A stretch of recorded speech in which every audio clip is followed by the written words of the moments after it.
یہ آخری عشرے میں آدمی جو ہے اللہ کی چوکھٹ پر ہی جا کر بیٹھ جائے، اپنے معمولات کو توڑے۔ اعتکاف کی روح یہ ہے کہ یہ جو ہمارے معمولات ہوتے ہیں، روٹین، یہ بھی غفلت پیدا کر دیتے ہیں۔ ایک عادت بن گئی، صبح اٹھتے یہ کرنا، پھر یہ کرنا، پھر دفتر جانا، پھر آنا، پھر یہ، اس کے اندر پھر وہ آدمی کوئی جاگتا ہی نہیں، ہوش میں آتا ہی نہیں۔ وہ گویا کہ ایک مدہوش سا ہے اور ایک وہ اپنا سائیکل چل رہا خود بخود۔ اس سائیکل کو توڑو، جیسے 5 دفعہ وہ سائیکل توڑتے ہو نماز کے لیے۔ آؤ یہاں آؤ، آؤ سجدے میں گرے، لوح جبیں تازہ کریں، یاد کرو اللہ کو دوبارہ، اپنا عہد استوار کرو دوبارہ، ایاک نعبد و ایاک نستعین۔ اسی طرح سال میں ذرا یہ 9-10 دن بھی ایک دفعہ توڑو اپنے روٹین کو، جاؤ وہاں ڈیرا لگا لو مسجد کے اندر اللہ کے در پر، سوائے جو ناگزیر ہوائج انسانیاں ہیں، پیشاب وغیرہ کے لیے جانا ہے باہر جاؤ، وضو کرو، پھر آ کے بیٹھ جاؤ۔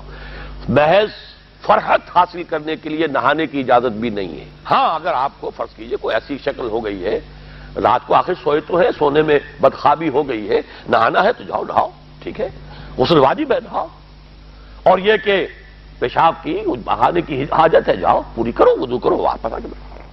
میں نے سنا یہاں پر اعتکاف میں تاش کھیلے جاتے، آپ بالکل نوجوان چھوکرے، فضیلت سنی اعتکاف کی، ویسے بھی گھر سے بھاگنے کو وہ جی چاہتا ہی ہے، کچھ دنوں کے لیے نکلے اس گھر سے، مسجد میں آ کے بیٹھ گئے، وہاں پہ گپے بھی ہو رہی ہے، لطیفہ بازی بھی ہو رہی ہے، تاش بھی کھیلے جاتے، یہ اعتکاف ہو رہا ہے۔ یہ اتنی ہلکی شے نہیں ہے اعتکاف، یہ تو اس عبادت کا، رمضان میں جو روح بیدار ہوتی ہے، یہ اس کا کلائمیکس ہے، بہت بڑی عبادت ہے، لیکن اس میں لو اللہ کے ساتھ لگی رہے، لوگوں سے نہیں۔